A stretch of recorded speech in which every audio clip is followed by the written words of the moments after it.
It's still dark when I split the last round and the bark peels wrong. Not wet wrong, curl wrong. The kind that means the tree held moisture all summer. A tree that holds moisture in July is telling you about the winter ahead. My phone says partly cloudy. The bark says lay in twice the wood you'll need. 15 Appalachian bushcraft skills, most of them long forgotten. Near the middle, the one old-timers use to decide whether to trust a spring, nothing to do with a filter. Number 2 is the skill the mountain punishes you for skipping, even once. Subscribe. Number 15, bark reading. Walk into any hardware store and you can buy firewood wrapped in plastic netting, kiln-dried, tagged with a moisture percentage. The old way was simpler and more reliable. You read the bark before you swung the maul. Tight, furrowed bark on an oak or hickory means the wood dried the way it was supposed to. Bark that's lifting at the edges, soft at the corners, or covered on the wrong side with lichen tells you the round will smoke before it catches and burn cold all night.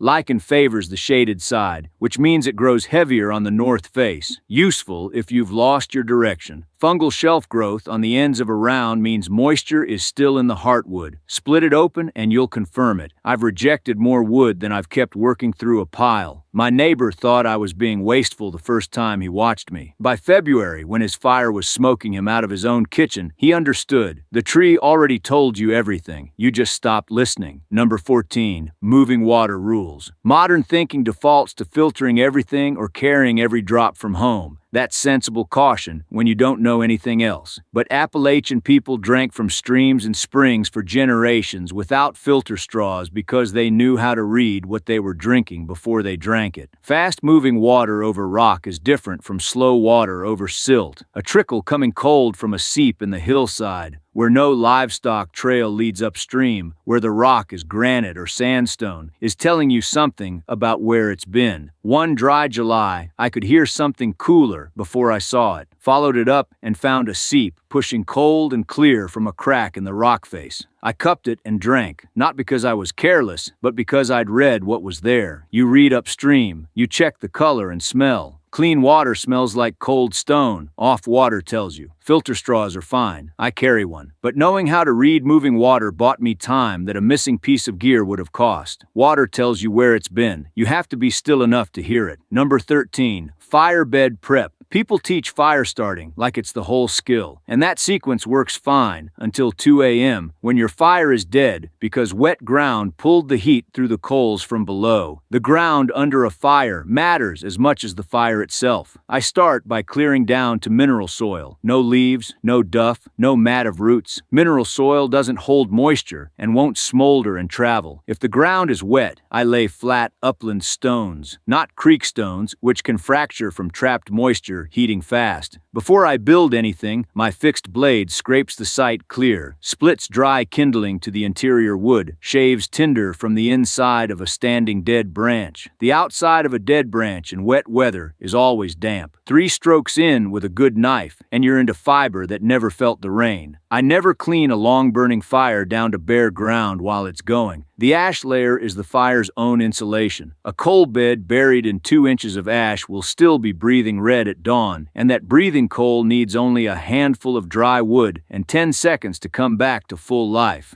3 minutes of right prep means 12 hours of heat. Skip it, and you're rebuilding in the dark when you're already cold. Starting a fire is easy. Keeping it is where the real work is. Number 12, natural cordage. People carry paracord like it's sacred. I carry it too, but the assumption underneath it concerns me. That rope is something you bring from a store, that it doesn't exist in the world until it arrives in a nylon sleeve. Tulip poplar inner bark is the one I reach for first. Strip the outer bark from a dead branch, pull the inner bark in long strips, and twist. The direction matters. Overhand away from you with each half strand, then the 2 halves twisted toward each other. Wet set the finished cordage, and it tightens on the load instead of loosening. Black locust root gives something close to wire and strength.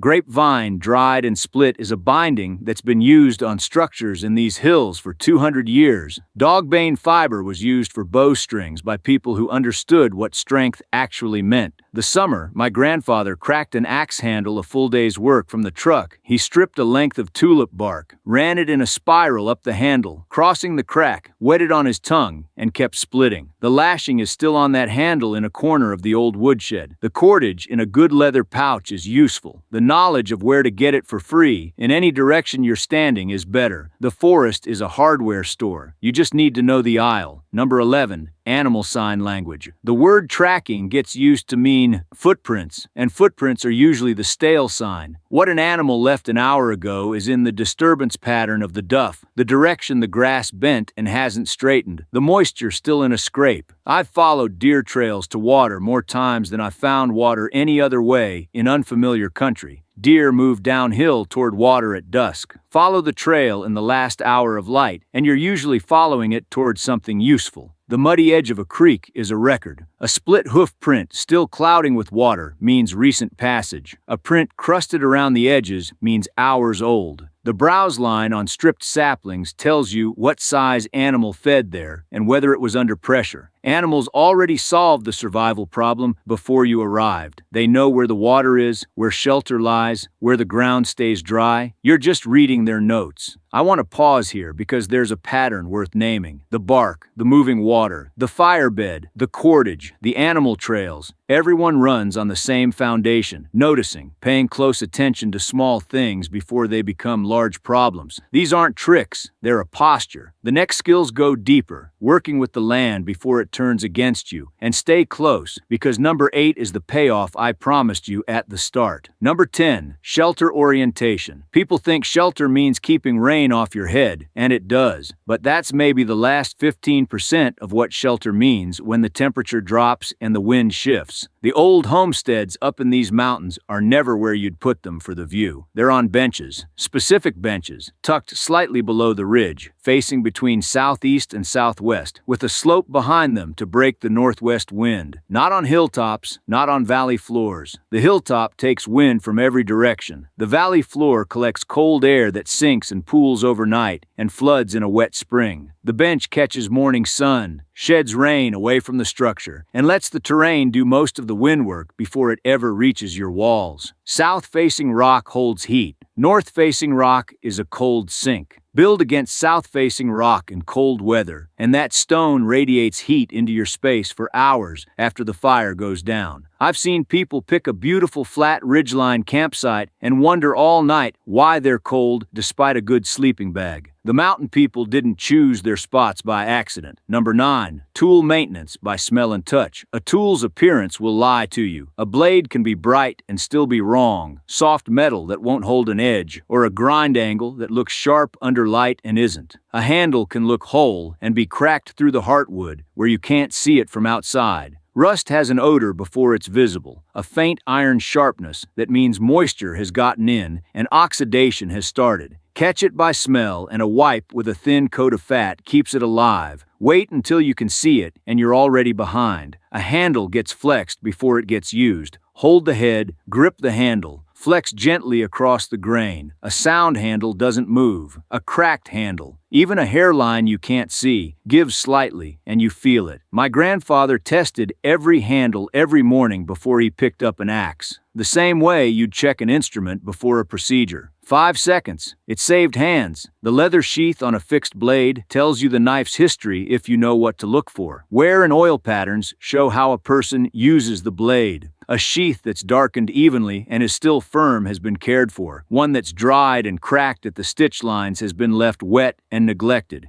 Edge testing by thumbnail is simple. Drag the blade at a low angle across the nail. Sharp catches, dull skates, no light needed, works in the dark. A tool that fails in your hand is a tool you trusted too long. Number 8, spring vetting. Here's what I promised you near the start. The skill old-timers use to decide whether to trust a spring with nothing to do with a filter. Watercress is the first sign I look for. It only grows in moving, oxygenated, consistently cold water. If it's rooted and thriving at a spring, the flow is stable and perennial. Iron smell, that faint metallic trace, is mineral, not pathogen. Water moving through iron-bearing rock picks it up. The smell to worry about is sulfur, which can indicate bacterial activity or organic decay near the source. Milky or cloudy water, especially after a dry period, means fine sediment is moving through a disturbed aquifer. Move on. Before I commit to a camp near a spring, I look at the plant life around it. Lush vegetation that stays green in dry conditions means the spring likely runs year-round. Drought-stressed plants around the rim mean it's probably seasonal. I turned down a camp spring once on smell and sediment when the rest of the group thought I was being overcautious. Found clean water 200 yards uphill at a seep in a rock face, watercress growing at the base, cold enough to ache your teeth. That spring had been safe for 100 years. The signs were already there. Number 7. Cold weather fat management. People spend real money on layering systems, and those systems work, but they assume the body inside is generating enough heat to be worth insulating. If the body isn't generating heat, you're wrapping a cold core in expensive fabric. The old Appalachian understanding of cold was dietary first. Fat metabolizes slower and burns longer than carbohydrates. Eat carbohydrates in the cold and you get a spike and a drop. Eat fat before you go out and you're burning steady for hours. My father put a spoonful of rendered lard in his coffee before a pre-dawn winter hunt. Not for taste, but because the cold hours before sunup were going to demand something, and he was preloading the account. Old-timers carried dried meat and rendered fat cakes in a small leather pouch. Field calories that needed no refrigeration and packed more energy per ounce than most modern trail food.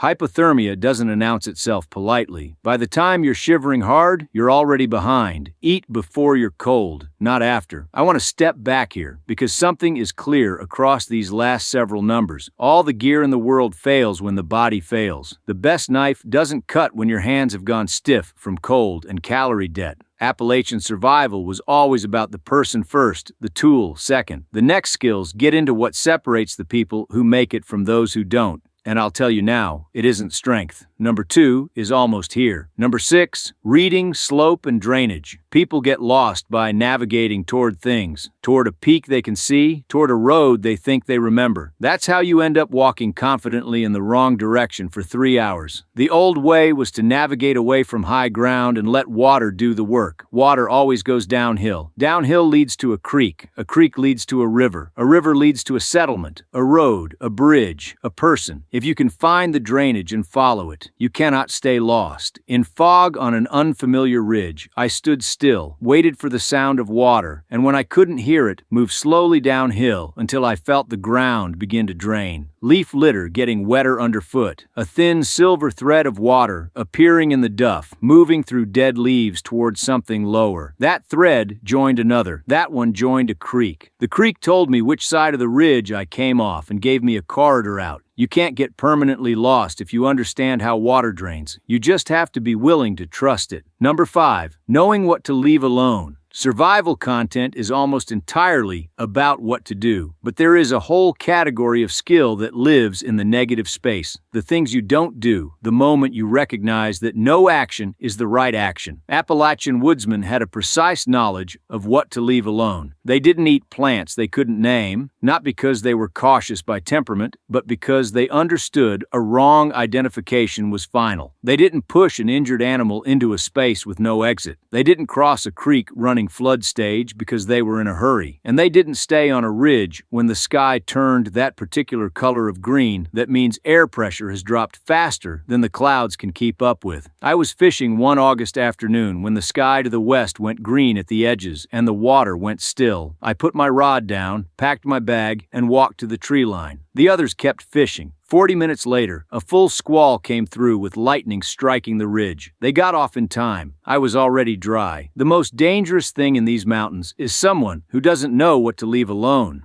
Number 4, fire is communication and calendar. Fire in the Appalachians was also a language. In isolated mountain communities where the nearest neighbor might be 2 ridges over, smoke was the newspaper. The timing of a chimney told you whether someone was up early or sleeping late, cooking, or just warming a cold house. A fire that didn't start on a cold morning when it always did. That absence was information. My neighbor across the hollow could see one other chimney from his porch. He told me he knew when that family had company before the company arrived, because the fire burned bigger and earlier. He watched that chimney every cold morning the way you'd check a heartbeat. Smoke carries information beyond timing. Wet wood makes white billowing smoke. Dry hardwood makes thin blue-gray. Smoke that lays flat at treetop height means the pressure is low and weather is close. The fire-starting kit, tinder, striker, a little fat pine, is the thing you don't leave camp without, not because you expect to need it, but because the habit of carrying it is the same habit that makes you reliable. Before the final 3, I want to say something. None of what we've covered was meant to be practiced alone. Appalachian survival was never a solitary enterprise. These skills existed inside communities where knowledge moved between people, because your neighbor's survival was tied to your own. The people who lasted were connected to the land and to each other. The last 3 separate people who survive a season from people who survive a life in these mountains. Number 2 is about to land. Number 3, weather reading by pressure and sound. A percentage chance of rain doesn't tell you what you need in the mountains. It doesn't tell you when, how fast, how long, or whether the ridge you're standing on is inside or outside the affected area. Old mountain people felt weather before it arrived. Sound carries farther in low pressure. That's the part I find most useful. When the air pressure drops ahead of incoming weather, sound waves travel differently. My grandmother used to sit on her porch and listen to the creek in the hollow below. She could hear it from maybe 50 yards on a normal day. When she could hear it clearly at twice that distance, she knew weather was coming in, and she knew it would be significant. She started stacking firewood and putting the animals in. She was never wrong about that creek, not once in 40 years. Birds feed fast before pressure drops because they sense it before we do. Cattle lie down ahead of rain. Chimney smoke that lays flat at treetops instead of rising means the pressure is already low and the weather is close. These aren't myths. They're observations refined across generations of people whose lives depended on knowing what was coming. Number 2, knowing your limits before you need to. I told you at the beginning this was the one the mountain punishes you for skipping. Here it is. Survival culture celebrates the people who pushed through, who climbed despite the weather, who kept moving despite the cold, who refused to turn back. Some of those people made it, but the mountains are also full of people who pushed past the point where pushing was viable, and nobody tells those stories with admiration. Appalachian mountain people treated knowing your own limits as the primary survival skill, not the last resort. The first calculation. They knew their body's signals, the terrain's thresholds, the weather's patterns, and they factored in margins, because the margin is the only place you still have choices.